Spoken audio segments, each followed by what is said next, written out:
शायद जिंदगी में मिली ना मिली, और ये कथा का रिश्ता तो बहुत ध्यान से सुनना। स्कंद पुराण यहाँ तक कहती है कि इस कथा के चरित्र को जो श्रवण कर लेता है उसको 26 एकादशी करना भी नहीं पड़ती। इस एकादशी की केवल ये कथा सुनकर ही वो तर जाता है। बहुत ध्यान से सुनना इसको कथा को। एकादशी के दिन जब आप जल शंकर को चढ़ाने तो रोती जाती, जब एकादशी का दिन रहे और शंकर जी के मंदिर में आप जल समर्पित करें तो 3 बार मुख से स्वधा स्वधा स्वधा या स्वधा स्तोत्र का पाठ, जिसमें 12 श्लोक 2-4 हैं। पैसा तो आ रहा है पर घर में टिक नहीं रहा। डॉक्टर में, पुलिस में, एक्सीडेंट आदि में, कहीं गलत जगह पर व्यसन में अगर पैसा जा रहा है, जुए में, मांसाहार, मदिरा पान, या कहीं आया पैसा आने में कमी नहीं, आ रहा है पर टिक नहीं रहा, रुक नहीं रहा। कोई मांगने आ गया, दे दिया, फिर वहां से अपने पास नहीं आ रहा, अपन कह रहे हैं भैया हमारा पैसा लौटा दो, नहीं आ रहा। तो महाराज शिव महापुराण की कथा कहती है एकादशी के दिन गंगा के जल में मात्र। भाई सुना है खेती अब और सस्ती हो गई है। सही सुने हो। यानी कितनी सस्ती? यूं समझो कि गंगा के जल में मात्र 7 बेलपत्री डालकर जो नंदीश्वर भगवान अर्थात जो शंकर जी के शिवलिंग के सामने नंदी होता है, उस नंदी के चरण पर गंगा का जल चढ़ाकर बेलपत्री शिव पर समर्पित कर देता है, उसके घर में रुपया रुकना चालू हो जाता है। फिर वो गलत जगह पर नहीं जाता, गलत स्थान पर वो धन जाएगा ही नहीं। तूने मांग तुझे क्या चाहिए? एकादशी ने भगवान विष्णु से कहा, नाथ प्रभु वर दे दो, मृत्यु लोक में जो मनुष्य मेरा व्रत करेगा, चाहे जलचर, थलचर, वायुचर या सांसारिक मनुष्य, मेरा अगर एकादशी का व्रत करेगा प्रभु, उसके यहाँ धन धान्य वैभव सुख संपदा बढ़ेगी और उस जीवात्मा को नरक नहीं भोगना पड़ेगा, सीधे वैकुंठ का उसको वास मिलेगा। जब जीव आत्मा को लेकर चला जाएगा, यम के दूत जब बंदी बनाकर ले जा रहे होंगे उस जीवात्मा को, जिसके प्राण छूटे होंगे, यम के दूत जब बंदी बनाकर ले जा रहे होंगे, तब मुझे वर दो कि मैं इसका हाथ पकड़कर बेतन्नी से पार उतार कर सारे नरकों से निकालती हुई आपके धाम में लेकर आऊं। भगवान ने वर दे दिया, तथास्तु। हे एकादशी सुनो, मृत्यु लोक का मनुष्य अन्न का त्याग कर कर, क्योंकि अन्न में एकादशी के दिन पाप पुरुष रहता है, अन्न का त्याग कर कर एकादशी के दिन जो मनुष्य तुम्हारा व्रत धारण करेगा, उस व्रत को करेगा और उस व्रत को धारण करेगा, उसकी मनोकामना पूर्ण होकर वो मेरे ही धाम को जाएगा। ये तो हुआ एकादशी के जन्म की कथा। एकादशी के दिन गंगा के जल में मात्र 7 बेलपत्री डालकर जो नंदीश्वर भगवान अर्थात जो शंकर जी के शिवलिंग के सामने नंदी होता है, उस नंदी के चरण पर गंगा का जल चढ़ाकर बेलपत्री शिव पर समर्पित कर देता है, उसके घर में रुपया रुकना चालू हो जाता है। फिर वो गलत जगह पर नहीं जाता, गलत स्थान पर वो धन जाएगा ही नहीं। बेटा अगर व्यसन में पड़ा हुआ है, मदिरा पान में पड़ा हुआ है, मांसाहार में, जुए आदि में जा रहा है, तुम्हें लग रहा है कि मेरा बेटा गलत मार्ग पर जा रहा है, ये मित्र दोस्ती गलत हो रही है, वो सही जगह पर आ जाए। करना है एकादशी।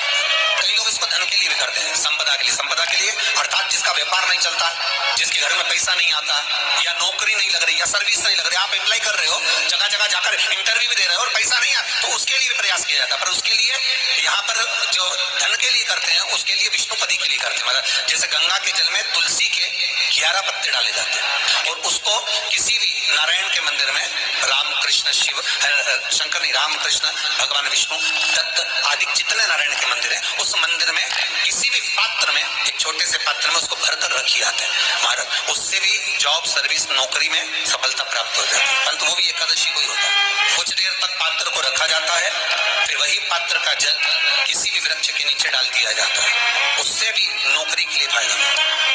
गंगा का जल कोई साधारण नहीं।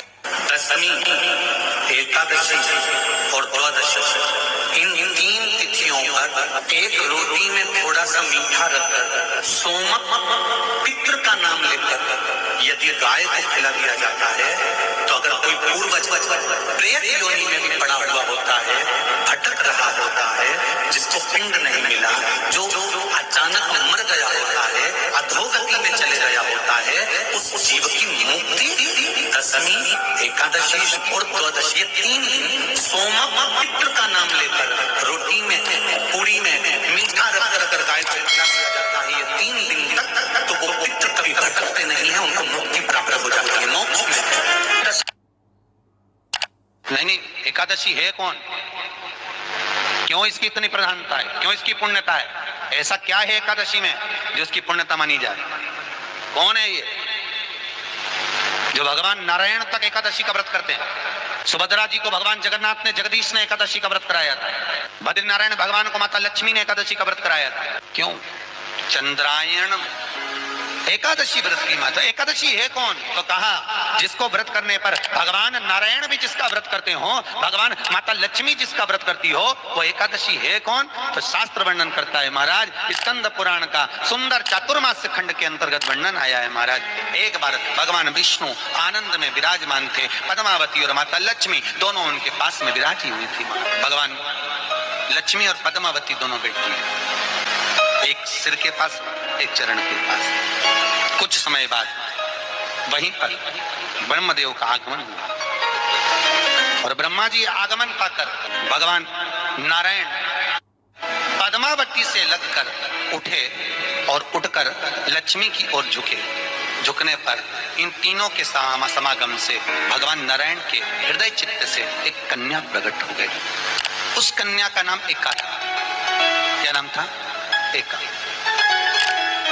अब 10 उसके गुण इतने प्रबल थे, वो 10 गुण उसके बड़े प्रबल थे कि वो एका जिसको निहारती थी उसको संपदावान बना देती थी, जिसको देख लेती थी उसके जीवन में वो आनंद की अनुभूतियां करा देती थी। एका जिस मार्ग से जाती थी उस मार्ग के द्वार खोल देती थी। एका का पुण्य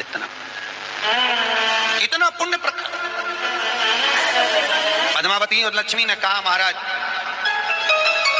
ये बेटी आपके द्वारा निर्मित हुई है, इसका कन्यादान करना चाहिए। हमारे यहाँ हिंदू धर्म में रीति है, जिस दिन कन्यादान करा जाता है उस दिन व्रत रखा जाता है। अब आजकल रखते कि नहीं रखते मालूम नहीं, पर कन्यादान करते समय व्रत रखा जाता है। व्रत श्री एकादशी के दिन कभी तुम बद्रीनाथ चले जाओ, एकादशी के दिन तुम द्वारका चले जाओ, एकादशी के दिन तुम तिरुपति चले जाओ, एकादशी के दिन तुम जगन्नाथ चले जाओ, एकादशी के दिन तुम तुम्हारी मर्जी पड़े भगवान के किसी धाम में चले जाओ और भगवान को भोग लगाओ और उनकी थाली को झांक कर देखना, उसमें चावल जरूर मिलेगा। उसमें ऐसा नहीं कि चावल नहीं। बद्री नारायण में भगवान को चावल का भोग लगा हुआ मिलेगा, द्वारका में चावल का भोग लगा हुआ मिलेगा, आपको जगन्नाथ में चावल का भोग लगा हुआ मिलेगा, तिरुपति में मिलेगा, द्वारकाधीश में मिलेगा, नाथद्वारा में मिलेगा, सांवरिया सेठ में मिलेगा, काकरोली जी में मिलेगा। आप जहां जाओगे वहां पर एकादशी के दिन भगवान को चावल आएगा, क्योंकि भगवान के लिए परहेज नहीं। जो काम में डूबा हुआ है, जो आसक्ति में डूबा हुआ है, जो लोभ में डूबा हुआ है, जो वासनाओं में डूबा हुआ है, जो तृष्णा में डूबा हुआ है, और जो माता के गर्भ से जन्म लिया, एकादशी के दिन चावल उसको नहीं खाना।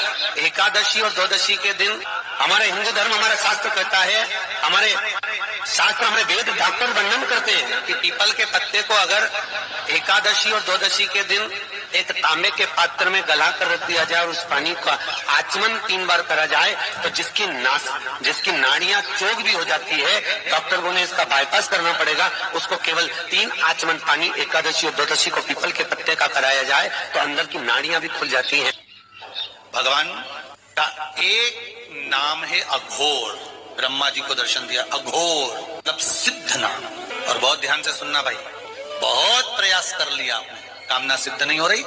1 लोटा जल, एक जल का पात्र लीजिए, उस जल के पात्र को लेकर उसमें थोड़ा सा लाल चंदन डालकर बेलपत्री के वृक्ष के नीचे और देवाधिदेव महादेव को चढ़ाना प्रारंभ करें। उसके बाद में 1 लोटा जल स्वच्छ फिर शिव जी को श्री शिवाय नमस्तुभ्यं हम बोलकर आपकी कामना कहकर भगवान शिव पर अघोरेश्वर महादेव का नाम लेकर आप चढ़ाना प्रारंभ करिए। बाबा आपका कार्य 3 महीने के अंदर पूर्ण कर देगा, सफल। बेलपत्र होते हैं, उसकी इसको छेद तो करते नहीं है, सुई से बेलपत्र की डंडी को बांधते जाओ 100 बेलपत्र की माला बनाना और माला बनाकर भगवान शंकर के गले में, शंकर के शिवलिंग को जो चढ़ा देता है उसकी मनोकामना भगवान शंकर पूरी कर दे। 108 बेलपत्र की माला बनाकर शंकर भगवान को समर्पित करी जाती है। माता लक्ष्मी ने भगवान विष्णु को पाने के लिए तुलसी की माला बनाकर समर्पित करी, जैसे सती ने शिव को पाने। कामना को पूर्ण करने के लिए। शास्त्र कहता है घर के बुजुर्गों को, घर के बड़ों को, ये जेठानी हो, सास ससुर हो, घर में जो तुम्हारी उम्र से बड़ा हो, उसको आज पीला फूल या पीली चने की दाल या पीला वस्त्र, कुछ भी पीली सामग्री आज घर के बड़ों को देना चाहिए। क्यों देना चाहिए? तो शिव महापुराण की कथा कहती है कि जो शुक्ल पक्ष की एकादशी के दिन पीली वस्तु का दान दे देता है, घर के किसी ब्राह्मण को देने नहीं जाना, किसी मंदिर में देने नहीं जाना, आपके ही घर में, आपके ही घर के बड़ों को कोई सी भी पीली चीज का दान, फूल हो,